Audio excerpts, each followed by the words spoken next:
increasingly, job security is becoming a problem, if it's not already, because of automation and disruption.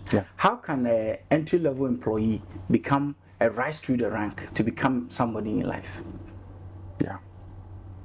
So, you know, whatever you learned in the university that got you through the gate to the job, that is your passing card. Your pass onto the job. Your employer doesn't owe you a lifetime loyalty. Neither do you owe your employer lifetime loyalty. It's all at the exchange of value. So the purpose why you were employed is to bring value to the place. So, like for instance, somebody was being conducted in an office. He's a new employee. He came to this corner office with a vast, beautiful office, empty. There were no files or cabinet or anything. And the president who was conducting the young man around, the young man was curious, asked the president, why is this office not being used? And the man told him that there's somebody already working. He said, I see a woman looking through the window. Is that a job? He said, no, that is our vice president. She's working. He said, how could somebody be working without desk or all the accoutrement for jobs? He said that she's thinking. He said somebody is paid in this company to just think. He said yes. He said, wow. When I rise through the ranks, that's answering your question. When I rise through the ranks, I want to be like this woman, so that I also have my corner office. A corner office is like an authority. You have an advantage. You have the better view, and then to be able to also work and do this kind of job, it seems easy. He said, well, the last idea she brought, it brought us $20 million. So if you rise through that level and you be able to bring us ideas that generate $20 million on repetitive basis, then you can have a corner office. It tells you that value is the discussion, the point of discussion at every marketplace. When somebody employs you into a company, you probably think that you want to be like the CEO. Right? The security man that was at a bank that was providing the security services. 15, 17 years later, comes back to the same bank. He's now the bank manager. The salary he was paid as a security man, they are not paying him the same salary as a bank manager. Though it's the same bank, but now he's providing a different value. So his salary will be different. Whatever you wish for, it's at the other side of the value chain. You enter with faith, you enter with grace, you'll be given onboarding. Typically in most of the corporations, they give you onboarding. They teach you, these are the cultures, these are the values, so that you can imbibe into the culture and the system. But are you able to apply yourself to the tenet of the disciplines and the value creation chain in the institution? A research was done. A young man was employed. You know, they were trying to find out why a lot of employees don't do well. Very, very much. They become average. They end up with pennies at their time of retirement. And most of them die miserable lives. They came up with people stop learning as soon as they get jobs. That is, and some certain amount of money they settle. They settle. One thing that employment gives you is credit worthiness. You can get mortgage, you can get money, buy car loans, and travel. Maybe pay for vacation, travel. Put your kids through good education. That is what they use to entice employees. If you get those things, which people term it as drag, if you get those things and you get stuck, you are done. You are done. You are not growing again. You're already done. Why is it that when there is going to be a layoffs, severance, a lot of people are very apprehensive? Others don't feel threatened, but many feel apprehensive. They are worried that they are the ones they are going to fire. Why? But they are not doing anything. They haven't learned anything. They taught them onboarding. Some corporations, they take continuous learning seriously because they know if they leave it to you, you will not take it seriously. But even with that, a lot of people are not able to catch up. They train everybody the same, but the application is different. It's about settling. The person get comforted that He was not seeing this money. A young girl from school, a young man from school, now have this kind of money. But no job is promised. Tomorrow you may not have a job because you forgot to learn yesterday for what tomorrow needs. The knowledge you had yesterday cannot take you to tomorrow.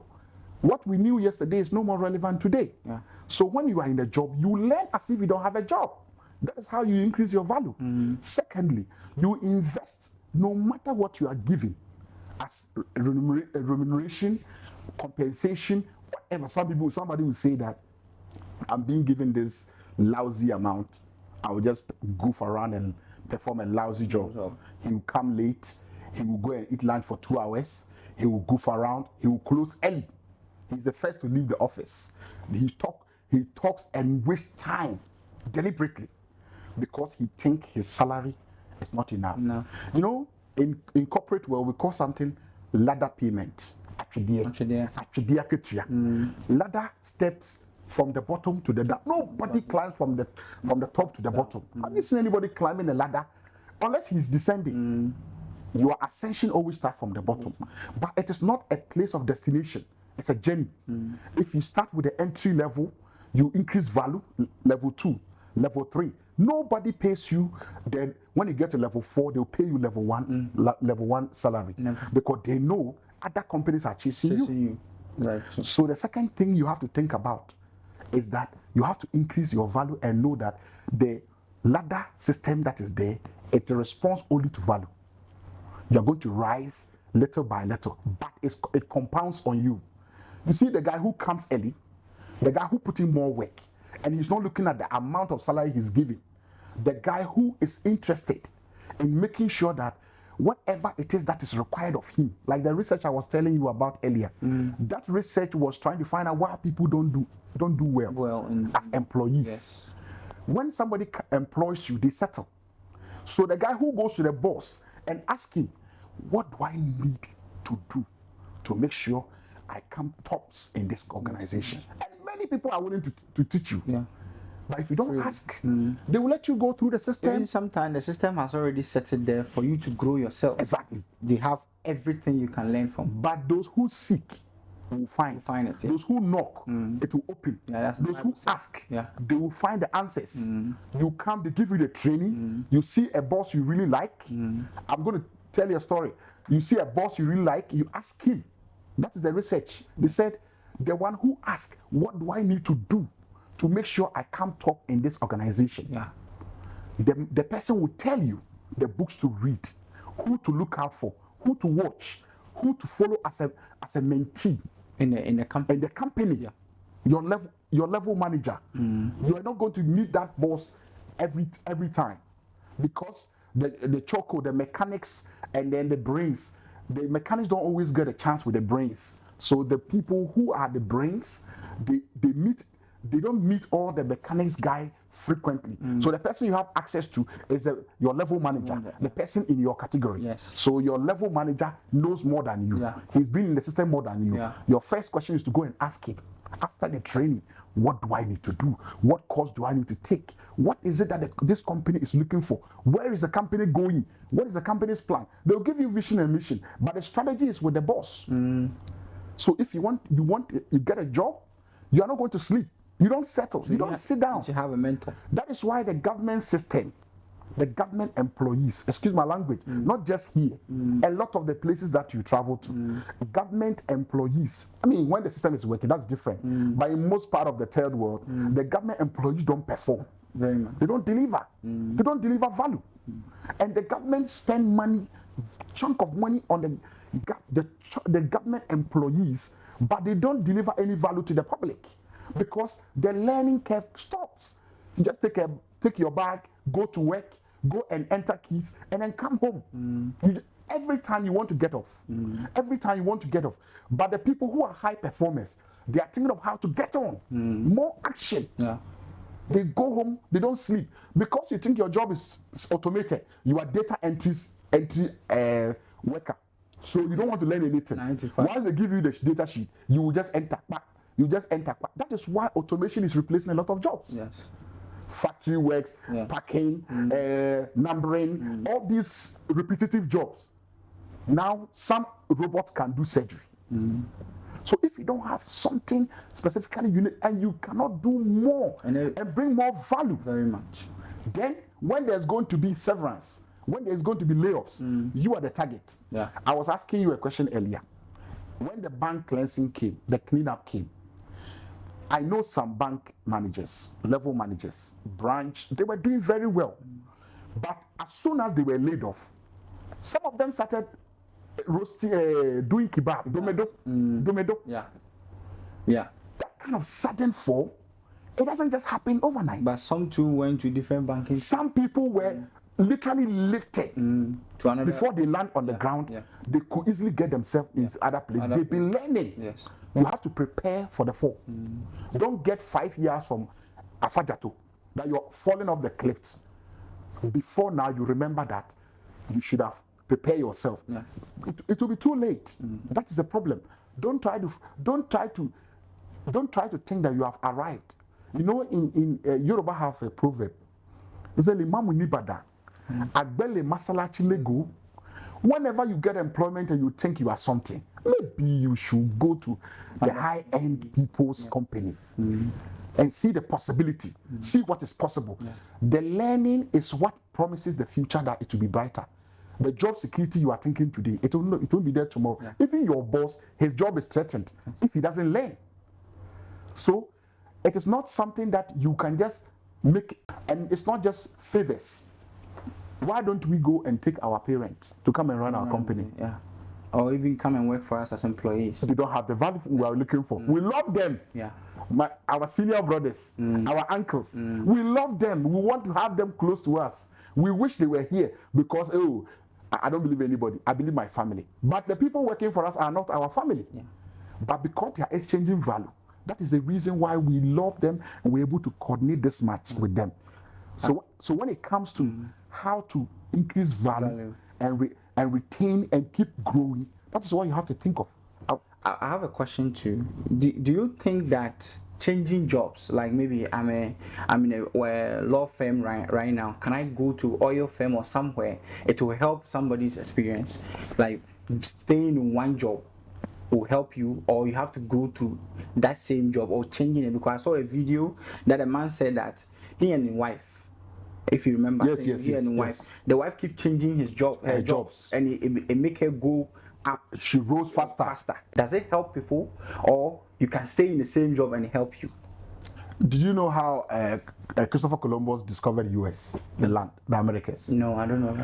If you think comfort zones, settling at one place is what gives you peace, then you have something else coming. You have to be adventurer. Anytime you feel comfortable, you have to challenge yourself. It's a must. Anytime you feel like you have arrived, you have to up your game again and take a new challenge. Do you know what messes up with the mind? Doing less than you are capable of doing. Some people are not bound to one tech industry or oil and gas industry or banking or law industry. You know, there was a research, they said that averagely a man can change 7 to 14 jobs in his lifetime. He can change 6 industries. Wow. So even if he's a banker, he can leave this bank, go to this bank, take different position 7 to 14 times in his working career. And he can change 6 different industries. By the time he arrives at the top, if he's as adventurous as we thought, and he's been learning and pouring in, that experience cannot be gotten anywhere. So it's that kind of seeking that makes people powerful the way they are. Some people are marketers. The lady who was managing Uber managed Bolare interviewed that lady. I can't remember. She did big marketing for about six corporations. Uber is included. Top jobs.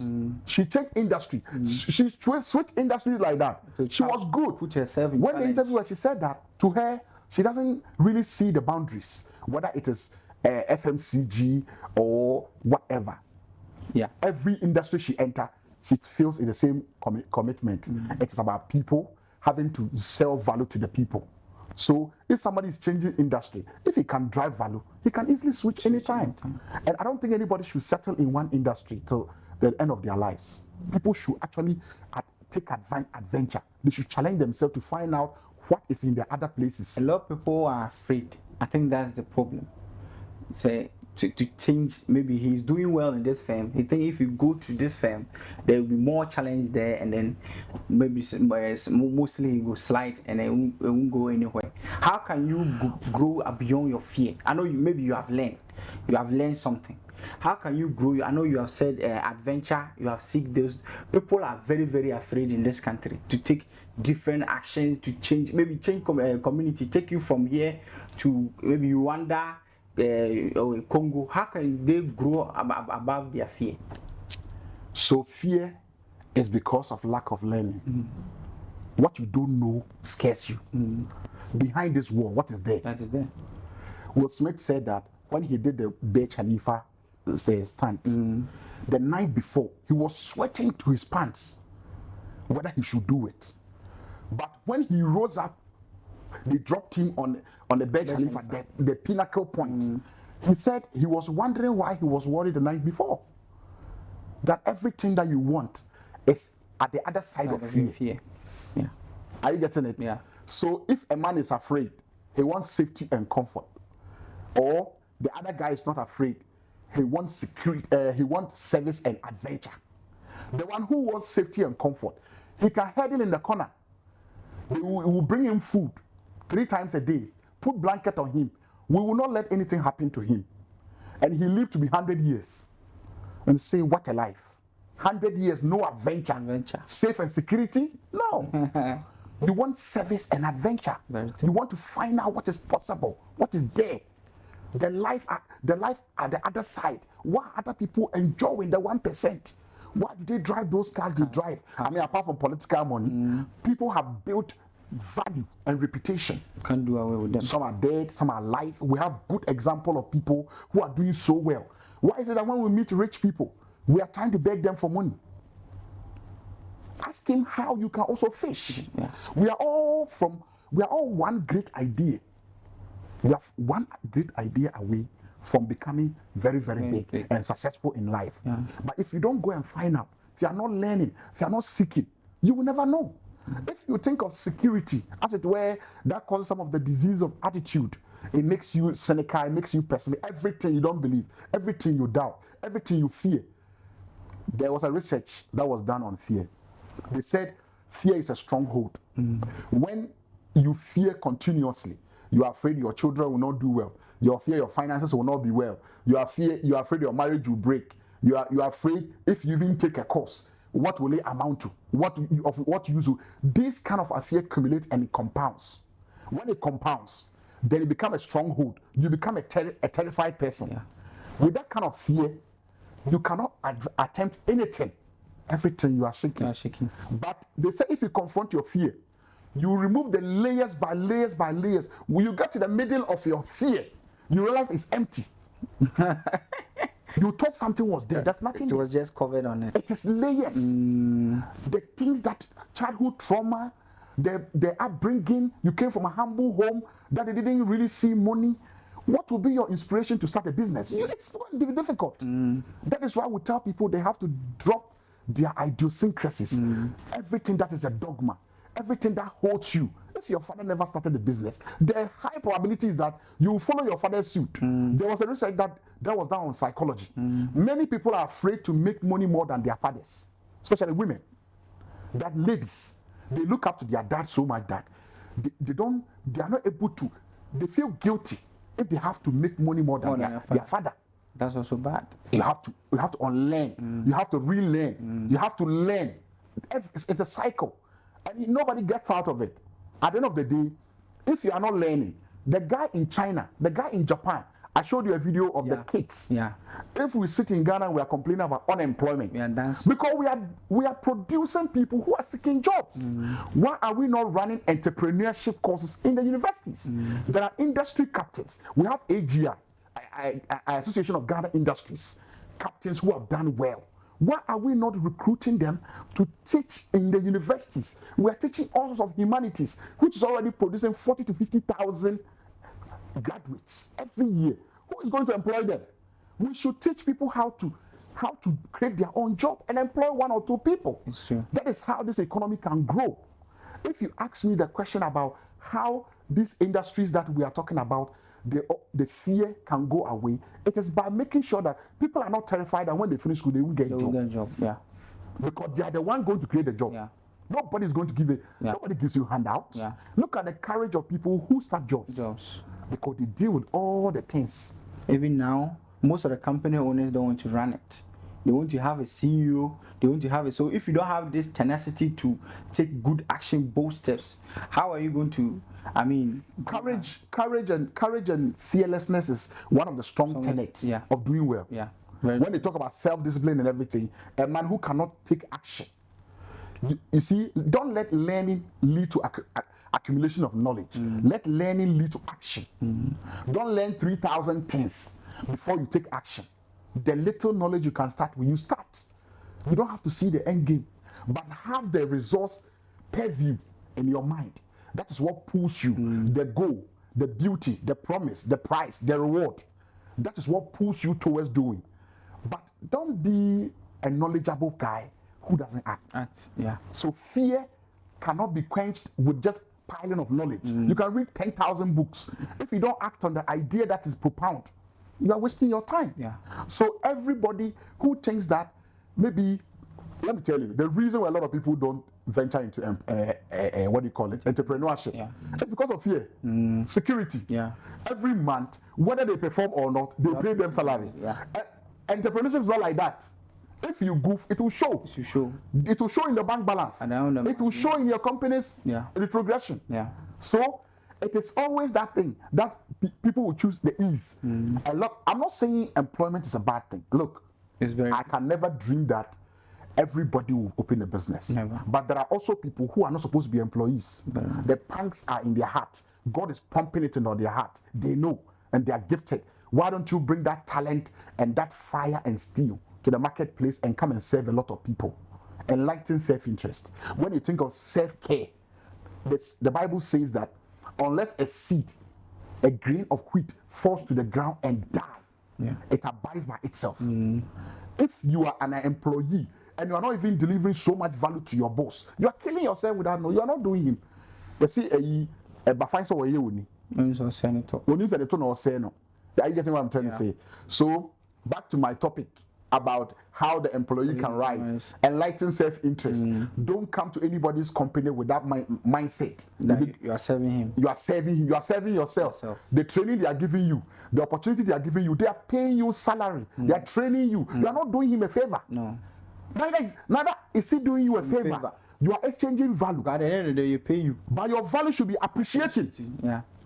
That is why they will say, I want somebody who can drive, who can take calls, and who can do something else. Very, very much. A friend of mine told me now, people that they employ, like forklifters. That's right. Forklifters, crane operators. That's right. Especially crane operators. They want someone who can weld. So when you operate the machine to the top, there will be somebody inside who is a welder. That's right. So they take you from Ghana to Turkey to other companies, to other countries. You're already a welder, a crane. So you are in one person. That's right. Which you go faster. That's right. So it come back to learning more, not only one thing. A lot of people are glued to one thing. Come to one question too. Yeah. A lot of people are waiting for somebody to, resource to bring another money from somewhere to give it to them so that they can learn. And then the company is not providing things for us to learn. The company is not providing everything. He's thinking that this is my salary, this is my money. I want to go and give it to my wife. They don't think of how to manage it, then remove small to invest themselves and learn.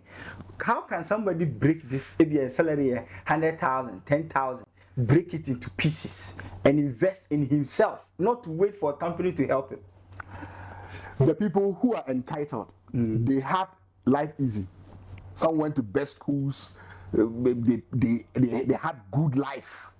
They have expectations. They expect everything to be handed to them. Handouts. The hustlers the hustlers are always the one that the nature and the life favors. Anybody who is a hustler not in the grim sense of it, but people who are trying to make something out of their lives.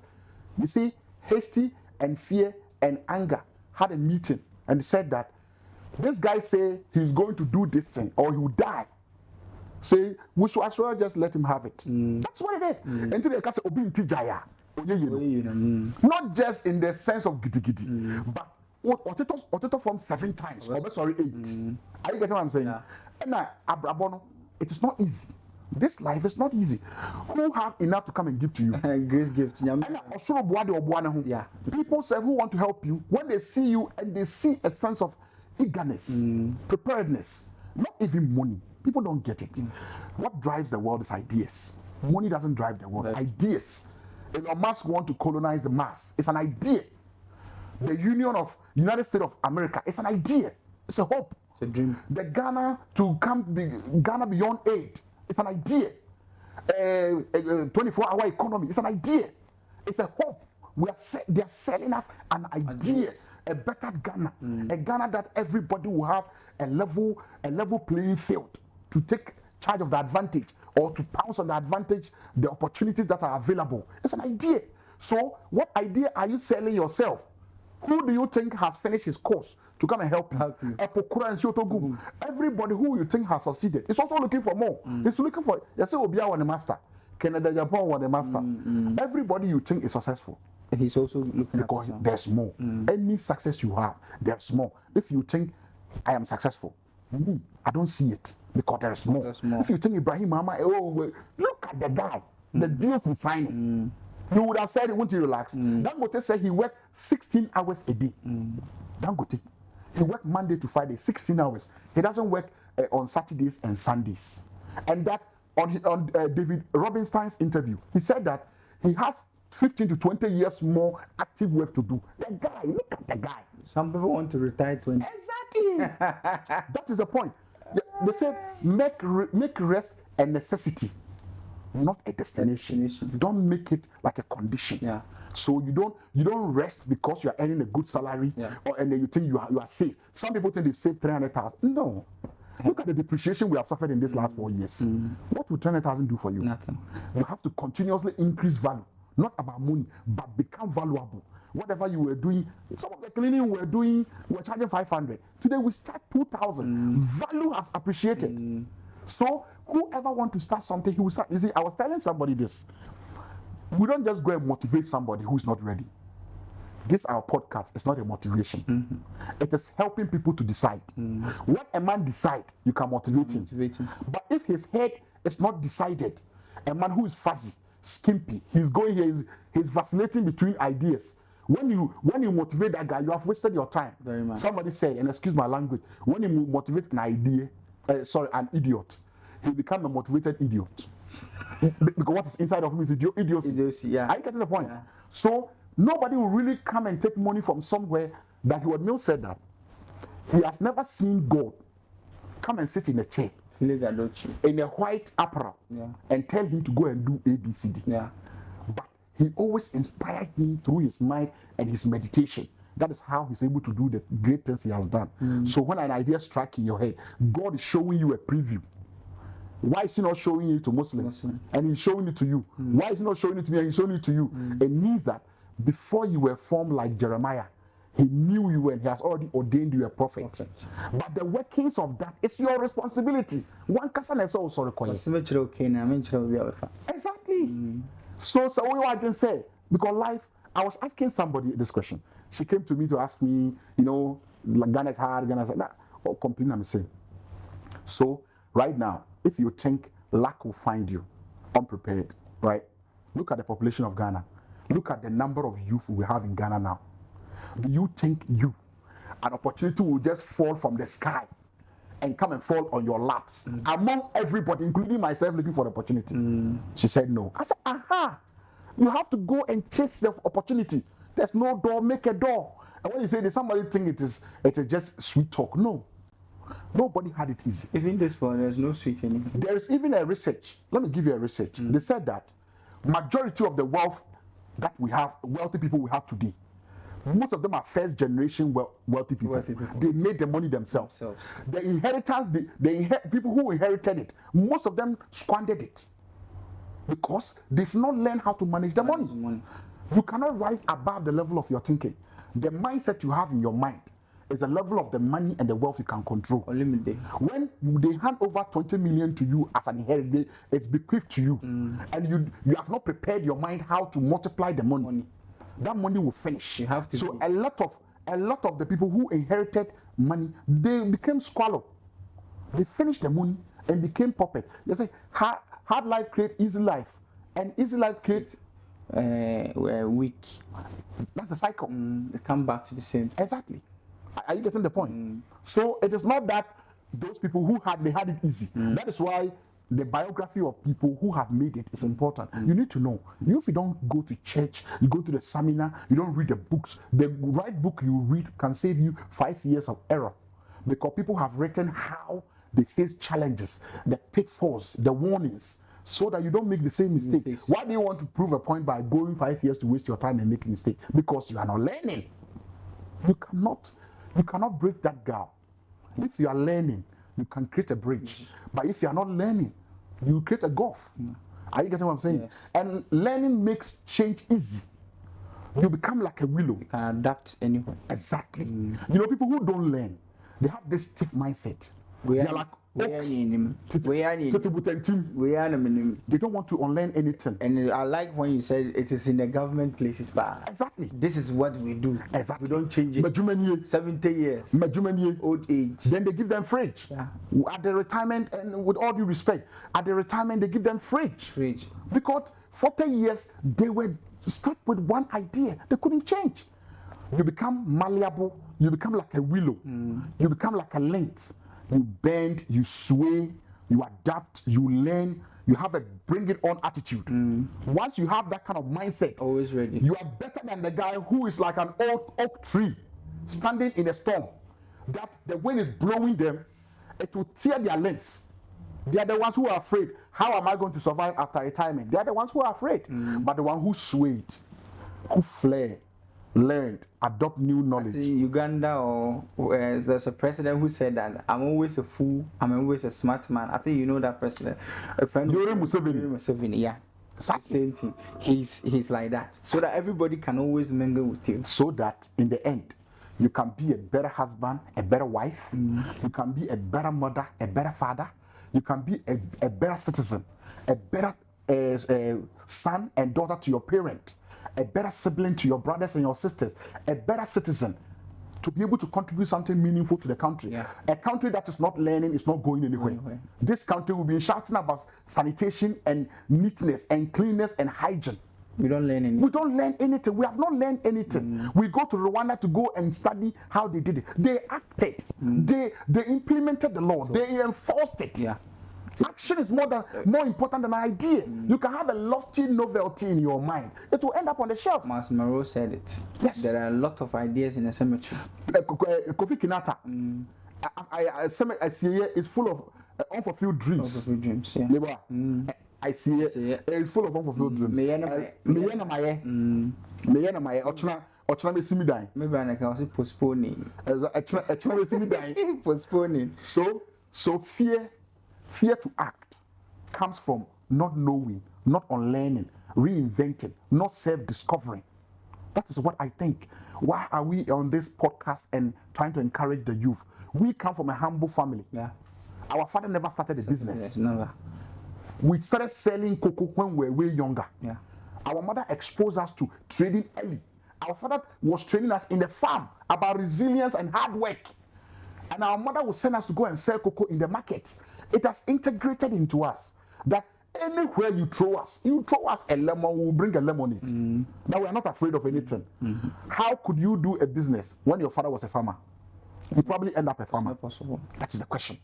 So fear is what grips people and put them in the corner. But also, let me tell you one thing. Self-care. Self-care. People haven't thought about it. When somebody cares too much about his comfort and his safety, he doesn't think about anything else. Yes. He's comfortable. Self-care is good, but it doesn't add up to the fabulous life. The fabulous life say that you have to take care of more than what is immediately in your vicinity or under your care. You can do better. You can do more. Some people are supposed to be feeding the whole country. Some people are supposed to be feeding their villages. Some people are supposed to provide electricity and certain amenities. They are waiting for the government. What we can do, I'm not saying we should exonerate the government for not doing their job.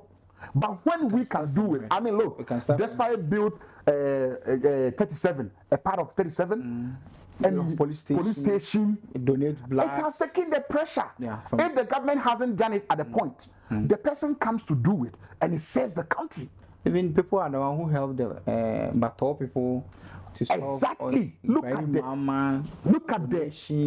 the generosity, the zeal of oneness, the unity in purpose that was shown in Bato and this spillage, the Akosomo Dam spillage.